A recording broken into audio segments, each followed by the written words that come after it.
Fíjense que estamos muy acostumbrados a ver los factores de riesgo desde un punto de vista meramente biológico.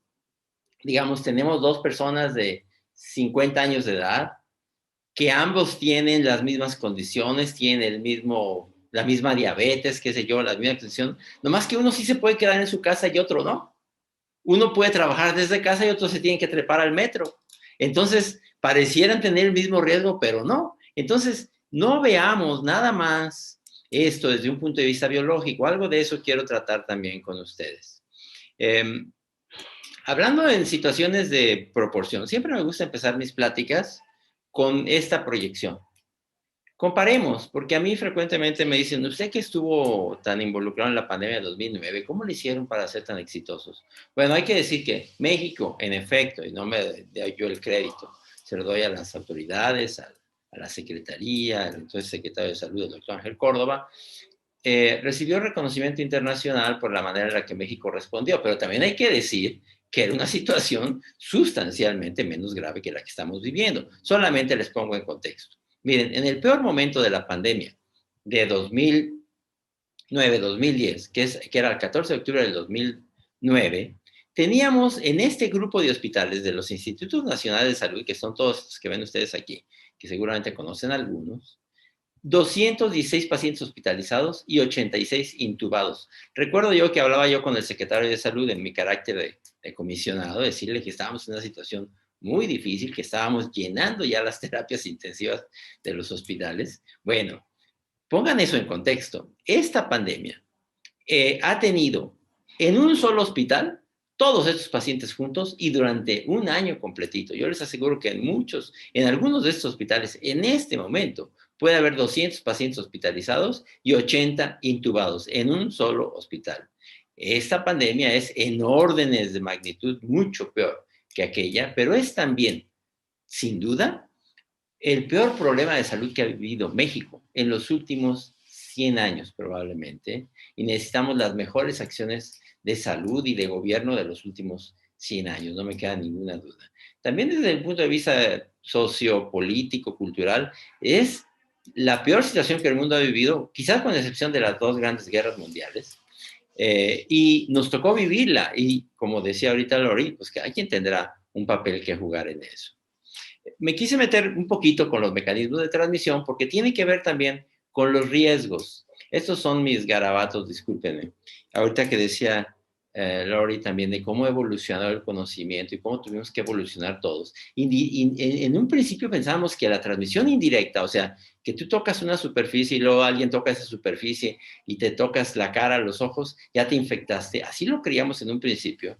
De hecho, yo llegaba aquí a mi casa a cambiarme de ropa y a meterme a bañar después de ver a los pacientes. Ahora sabemos, como decía Marco, que eso es extraordinariamente poco probable, que este virus es un virus que se respira. Entonces, ¿quiénes tienen más riesgo? Inicialmente pensábamos que los riesgos iban a tener que ver sobre todo con esa transmisión indirecta, con el tipo de trabajos que se hacen en esas condiciones. Ahora sabemos que no, que esta transmisión, el riesgo está sobre todo quien lo tenga que ventilar, quien lo tenga que respirar, quien tenga que estar en esas condiciones de espacios cerrados que ya nos refería Marco, porque este virus se respira a corta distancia, lo que se conoce por no respetar la sana distancia, a menos de 1,5 metros por gotas grandes, o bien a los aerosoles que se refería Marco, a más allá de 2 metros, hasta 8 metros y quizá más.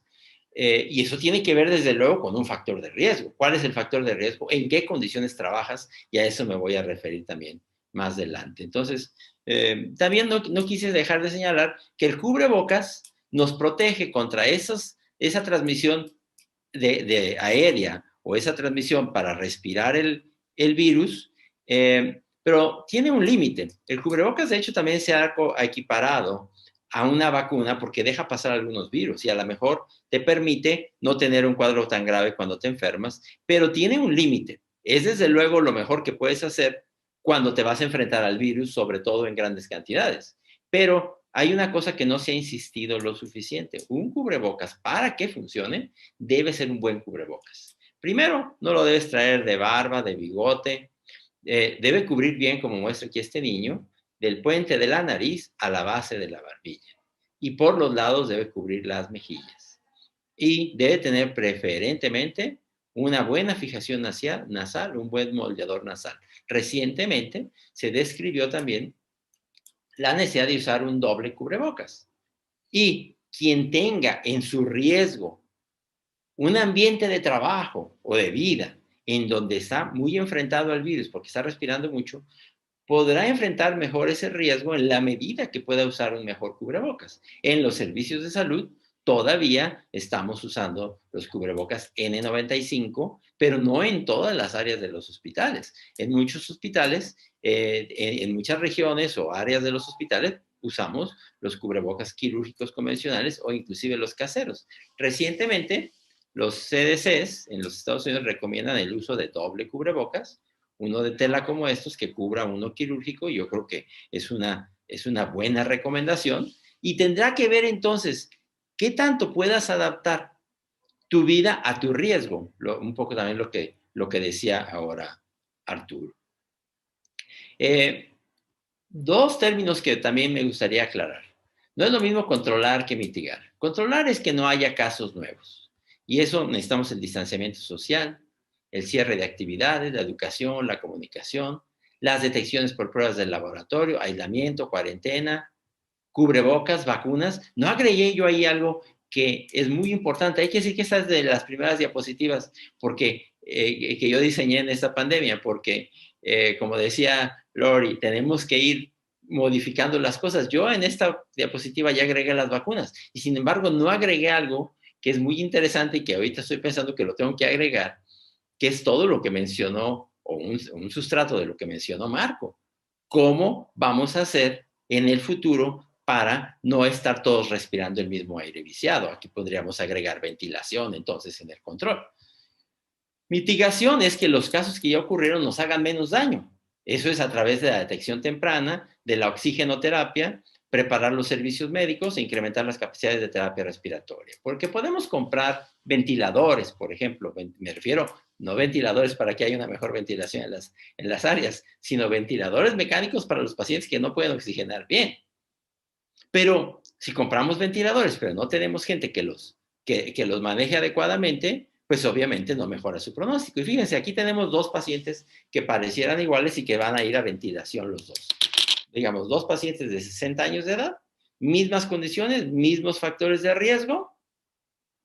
Uno lo ventilan en una unidad de terapia intensiva con un ventilador, con personal que tiene acceso a capacitación y que es hábil para sacar pacientes vivos una vez que se les intuba en un ventilador. Ese es el paciente A. El paciente B es igualito, nada más que él no tenía el dinero suficiente o la institución en la que le tocó no tenían ese tipo, le tocó el mismo ventilador, pero con un grupo de personas que no sabían manejar ese ventilador, en un piso fuera de la terapia intensiva. El paciente A va a sobrevivir con muy buena probabilidad, el paciente B va a morir con una muy alta probabilidad, casi con un 80% de probabilidades. Entonces, fíjense, parecen los mismos pacientes, parecen los mismos riesgos, pero las circunstancias son completamente diferentes.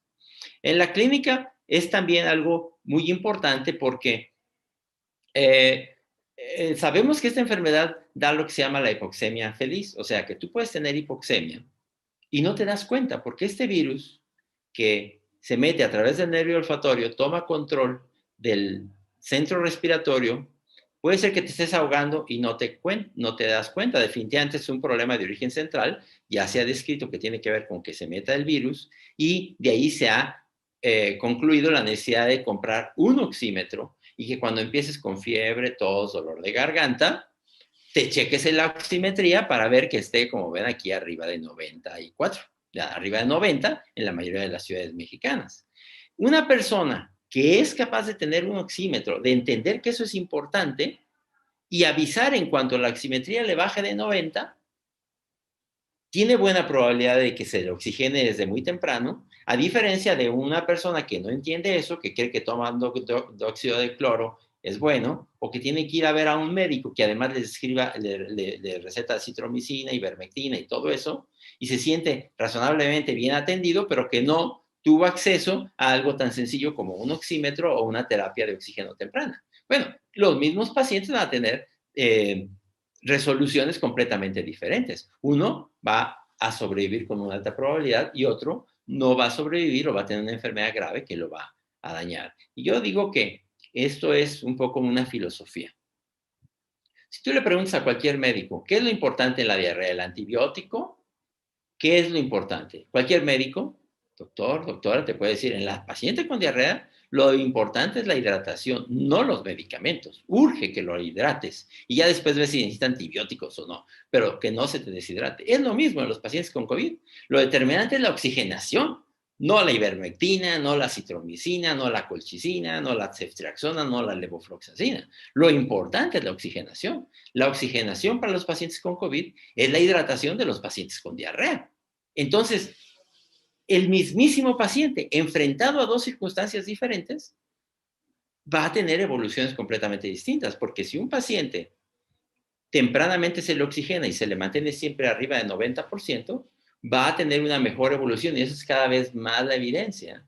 En relación con el que en su casa se aventó 4 días oxigenando 70% sin darse cuenta por la hipoxemia feliz, llega al hospital al 5.º día, y yo uso un término de la aviación, que digo que ya llegas en barrena. Así hablan cuando un avión entra en barrena, cuando un avión ya no lo puedes recuperar. A veces llegas al hospital en barrena, porque tienes en tu casa oxigenándote al 80 o 70% por 5 días.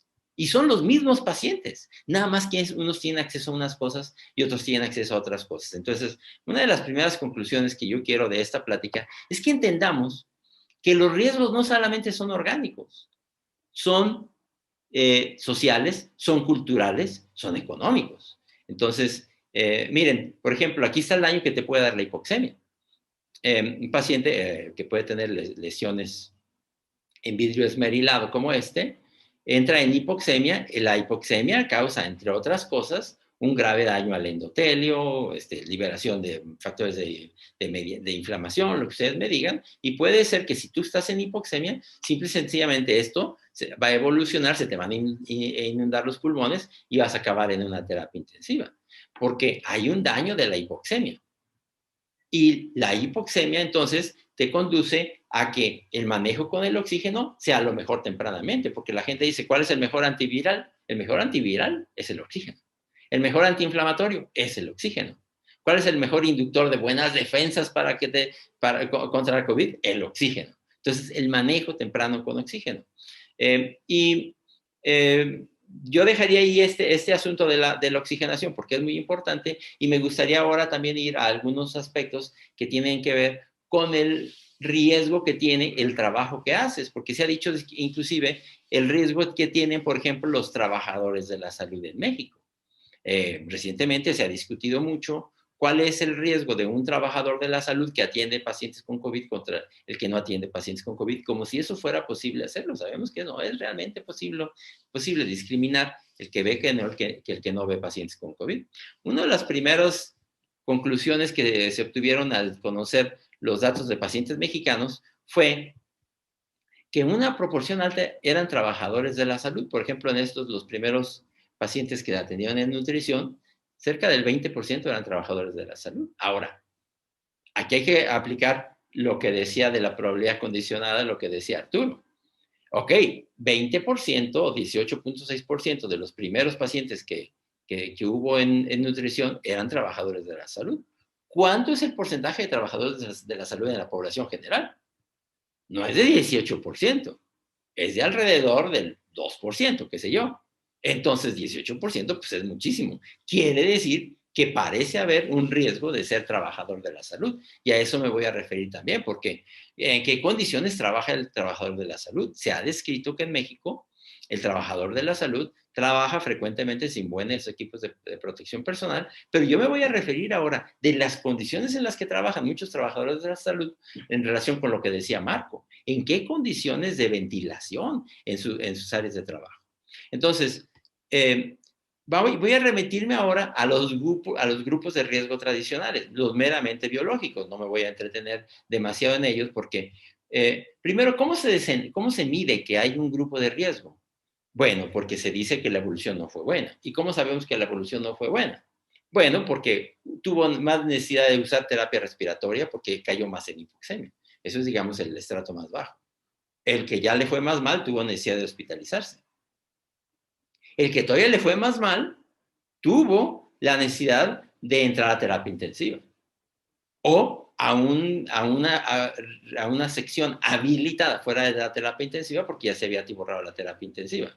Otro es que el que tuvo necesidad de usar ventilador y finalmente el que se murió. Esos estratos son los que nos van definiendo, digamos, esos grupos de riesgo meramente biológicos. Pero ya les decía, también si consideramos la situación como nos la planteó Arturo, bueno, es que puede ser que estamos considerando factores de riesgo, algunas cosas que no son biológicas, que puedan ser meramente condiciones socioculturales económicas. Simple y sencillamente no tenía un alto factor de riesgo como este otro, pero tuvo acceso a una atención médica de más mala calidad que esta otra persona. Entonces, pero los meramente biológicos, pues se determinan sobre todo por la edad, condiciones médicas crónicas, el embarazo en el caso de las mujeres, sobrepeso, obesidad, tabaquismo y adicciones. Hay que decir que mucho de esto se ha dado en estadísticas como las que nos mostraba ahorita Arturo, que dice, bueno, es que de los que murieron, tantos tenían tabaquismo.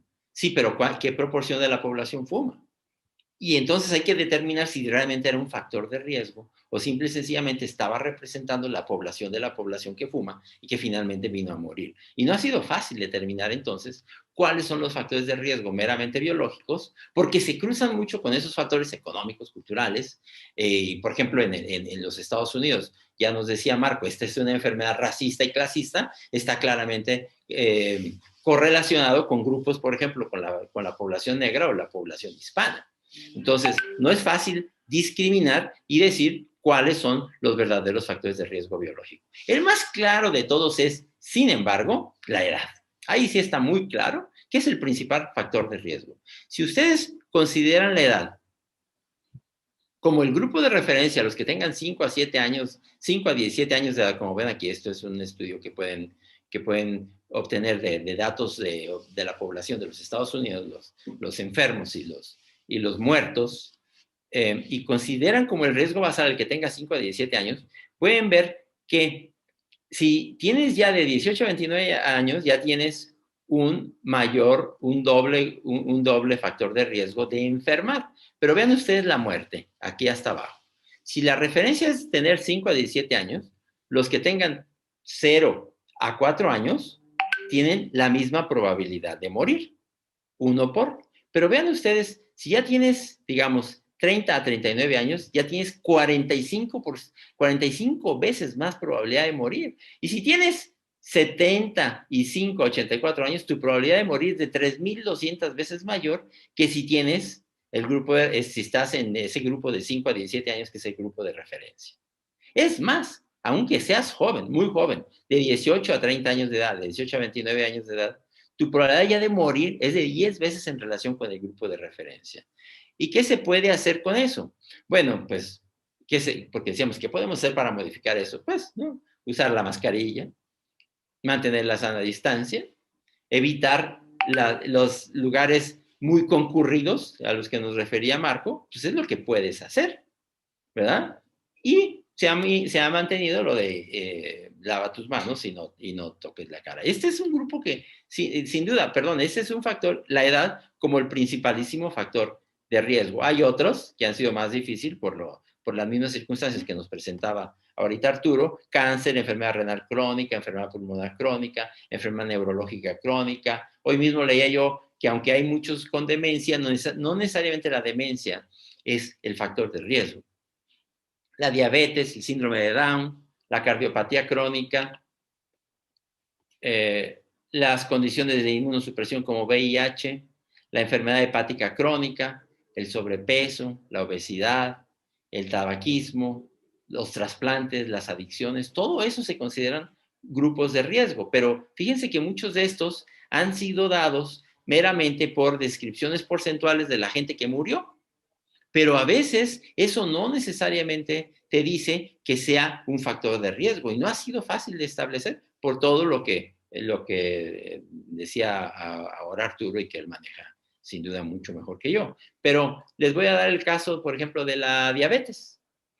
Uno sabe que mucha de la gente que fallece tenía diabetes. Sí, nada más que el 15% de la población adulta de México tiene diabetes.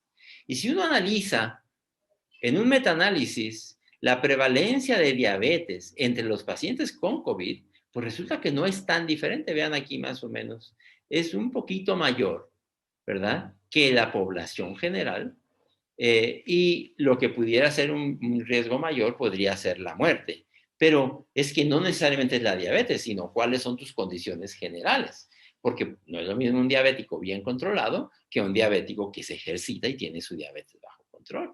Entonces, establecer los verdaderos grupos de riesgo desde un punto de vista biológico no ha sido nada sencillo. Vamos agregando información poco a poco, pero insisto, eso cruza mucho con los factores culturales, económicos.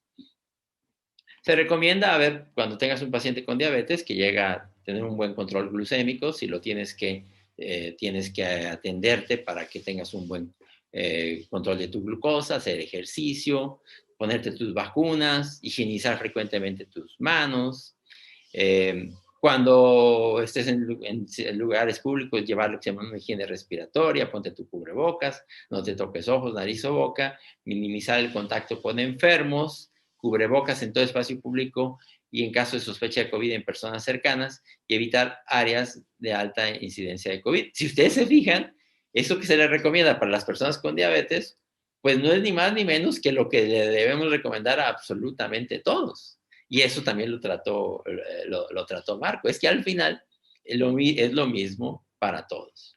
Entonces, usted no puede cambiar su edad, que es el mayor factor de riesgo, desde luego, pero sí puede tener mejor condición física, ejercitarse, e inclusive si tú tienes una enfermedad crónica, hay un ejercicio para ti, con tus limitaciones físicas, pero para ti hay un ejercicio. Puedes controlar tus enfermedades crónicas, tratar de controlar tu peso corporal, evitar adicciones, usar cubrebocas en espacios públicos, evitar aglomeraciones y sitios de pobre ventilación, higienizar tus manos con frecuencia, evitar salidas innecesarias de casa. Fíjense, por ejemplo, ese es un factor de riesgo, salir de casa. Hay quien lo puede hacer y hay quien no lo puede hacer, y me voy a referir a eso un poco más adelante. Vacunarse en su momento, comprar un oxímetro y atenderte a tiempo en su caso, en lugar de estar tomando una serie de medicamentos que no solo no te van a ayudar, sino te van a limitar una atención temprana. Entonces, las condiciones socioculturales y económicas se deben ver como un factor de riesgo. La pobreza se acompaña de pobre acceso a servicios de salud. La mala educación lleva a tomar malas decisiones, como tomar una serie de medidas alternativas, entre comillas. La pobreza suele acompañarse de hacinamiento. La enfermedad conduce a catástrofes económicas y la catástrofe económica te deja en mayor labilidad.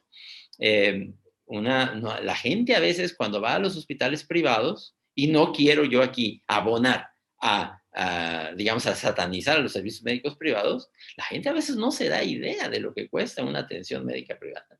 La gente cree que puede hacerlo y cuando llega y se da cuenta que a los 3 días de tener una enfermedad seria que te lleva a terapia intensiva, se puede estar acabando los ahorros de toda tu vida. Eso está señalando sin duda también riesgos culturales, económicos que tienen algunas personas de una mayor probabilidad de evolucionar a la enfermedad grave y a la muerte inclusive. Ahora, el trabajador de salud como grupo de riesgo para morir en México ya se ha descrito mucho. Inclusive salió si recordarán, una editorial en el Lancet que fue criticada por el propio gobierno, en algunos argumentos que creo que tenían algún peso, pero al final no, yo creo que no se puede discutir una verdad de aquí, lo que por lo menos inicialmente no teníamos un servicio de salud adecuado, nuestros servicios de salud estaban precarios, nuestras condiciones de trabajo eran precarias, la ventilación de las áreas era muy pobre y los equipos de protección personal fueron muy escasos y México ha, por desgracia, pagado un alto precio, no solo en su población general, pero muy particularmente en sus servicios de salud y en sus trabajadores de la salud, que yo creo que, volviendo un poco a lo que mencionaba en un principio Marco, tiene que ver con algunos riesgos de la manera en la que trabajamos, no solo por usar o no un buen cubrebocas, porque esto se trató de circunscribir mucho a que si te tenías un buen cubrebocas, si tenías bata, doble bata, botas, gorros. Ahora sabemos que Bueno, ¿para qué quieres botas de trapo? ¿Para qué quieres una doble bata, triple bata, un gorro? Realmente esto se respira. ¿Qué necesitas? Un buen cubrebocas o dos buenos cubrebocas y una buena ventilación, una buena condición de trabajo. Miren, aquí está, por ejemplo, una sala de terapia intermedia, terapia intensiva, terapia intermedia. Aquí están los monitores del paciente, lo que ustedes me digan. Esto puede ser cualquier hospital, público o privado. Vean aquí el medidor de CO2, 1822. El personal de salud que trabaja en estas condiciones, por buen cubrebocas que use, por bata que traiga, por gorros que traiga, por botas de trapo que traiga, tiene un alto riesgo de infectarse si está ahí 8 horas allí metido. Porque aunque el cubrebocas sea N95 y le reduzca la inhalación en un 90%, pero si va a estar 8 horas allí metido, en condiciones en las que 1822, eso quiere decir que más o menos, eso lo manejará mucho mejor Marco que yo, más o menos el 2% del aire que estás respirando ya estuvo en los pulmones de alguien más. Y a veces son esos pacientes que tienen COVID. Y aquí está, esto es de esta publicación de enero del 2021, que debemos en el futuro privilegiar las soluciones de ingeniería, inclusive sobre los equipos de protección personal que tenemos que seguir usando.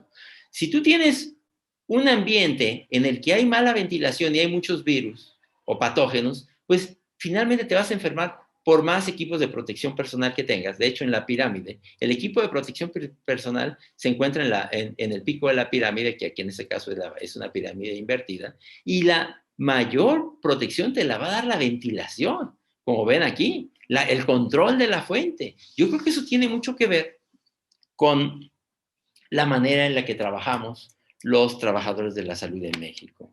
Y decir, por ejemplo, es que este no es de primera línea. Este ve nada más al paciente en el primer nivel de atención. ¿En qué momento está viendo al paciente? ¿Y en qué condiciones? En condiciones precarias, sin ninguna ventilación, a veces en un consultorio de farmacia, donde hay un altísimo nivel de contaminación, donde el paciente en los primeros 2 o 3 días está excretando la mayor cantidad de virus. El paciente aquí en terapia intensiva ya muy frecuentemente ya no tiene virus o tiene muy poquitos. Si uno lo compara con los 2 o 3 primeros días, entonces creo que también podemos concluir que el trabajador de la salud en México tiene un alto riesgo por las condiciones en las que trabaja, no solo porque no tenga un buen equipo de protección personal, y también yo creo que ya podríamos haber concluido que no podemos diferenciar a los trabajadores de riesgo que tienen contacto de COVID con los que no lo tienen, para decir que unos deben tener algunas canonjías sobre de otros, porque al final todos están jugando su vida y su salud.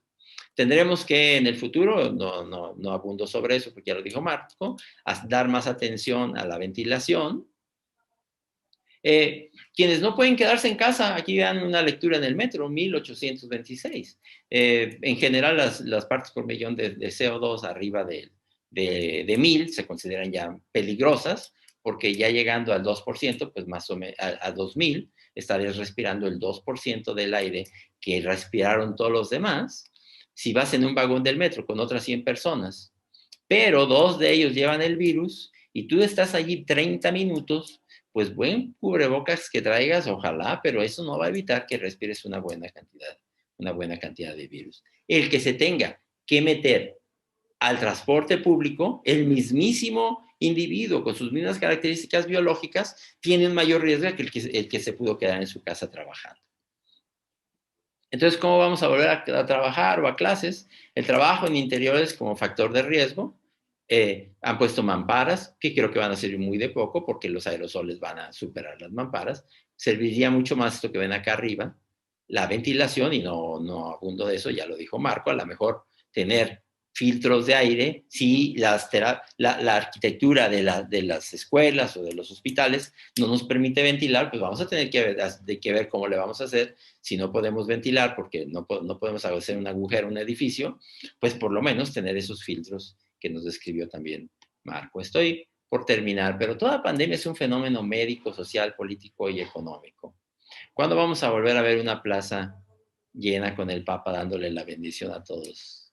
¿Cuándo? Vamos a ver que los políticos atiendan a la ciencia. Yo creo que lo van a entender poco a poco. Aquí está Donald Trump bajando de su primer acto de campaña, esperaba 1 millón de asistentes y llegaron 70,000. Yo creo que Él tenía la presidencia ganada. La perdió el manejo catastrófico que tuvo de la pandemia y el no haber hecho caso a los más elementales datos de la ciencia. Creo que nuestros políticos tendrán que entender que tienen que atender a los factores de la ciencia, porque si no, les va a costar en las casillas de votaciones. El orden socioeconómico va a cambiar. Probablemente el orden de las potencias va a cambiar. Ven una vacunación, un drive-thru de vacunación en los Estados Unidos. Aquí tenemos nuestro drive-thru. Me robé por ahí esa imagen de algún sitio de internet, que creo que es de México, pero puede ser de cualquier lugar de Latinoamérica. Esto va a dar cambios y tenemos que adaptarnos a ese cambio. Tenemos que ver cómo vamos a reducir los riesgos. Tenemos que aprender a ver los riesgos más allá de su condición meramente biológica. Ver que el riesgo biológico a veces es una parte muy pequeña. Si no lo integramos con ese riesgo social, cultural, económico, al que ya se refirieron también extensamente Marco, y en el análisis, Arturo. Finalmente, yo creo que podemos tener una lección, independientemente de lo que sea. Esta es una diapositiva que yo he repetido en muchas de mis presentaciones. Esto que nos está pasando no nos debe volver a pasar. México necesita más inversión en salud. México necesita más y mejores terapias intensivas. No se trata nada más de comprar más ventiladores. Yo he dicho que, y eso se lo escuché alguna vez al doctor Sierra, el jefe de terapia intensiva del Español o de ahora de algunos de los hospitales Ángeles, que sacar vivo un paciente que metes en un ventilador mecánico es más difícil que manejar un avión. Y queremos a veces meter pacientes en ventilador en gente que no sabe manejar ventiladores. Es como querer manejar aviones por gente que no sabe manejar aviones. Simple y sencillamente esa no es la solución. México necesita más y mejores terapias intensivas, mejor preparación contra los desastres, y México necesita fabricar sus propias vacunas, porque tenemos la capacidad técnica, porque nuestras universidades lo pueden hacer, porque nuestros empresarios lo pueden hacer, y creo que por fortuna allí sí el gobierno mexicano tendrá que voltear o ha volteado a ver parcialmente ya a las universidades y a los empresarios mexicanos. Esa pandemia nos tendrá que cambiar a todos, y ojalá que después de que reflexionemos y que hagamos un acto de recuerdo de todos los muertos que nos ha costado y lo duro que ha sido todo eso para nosotros, tengamos a la salida un mejor sistema de salud, un mejor entendimiento de lo que nos pasa, un mejor sistema de salud, un mejor México y un cambio para bien. Muchas gracias por su atención.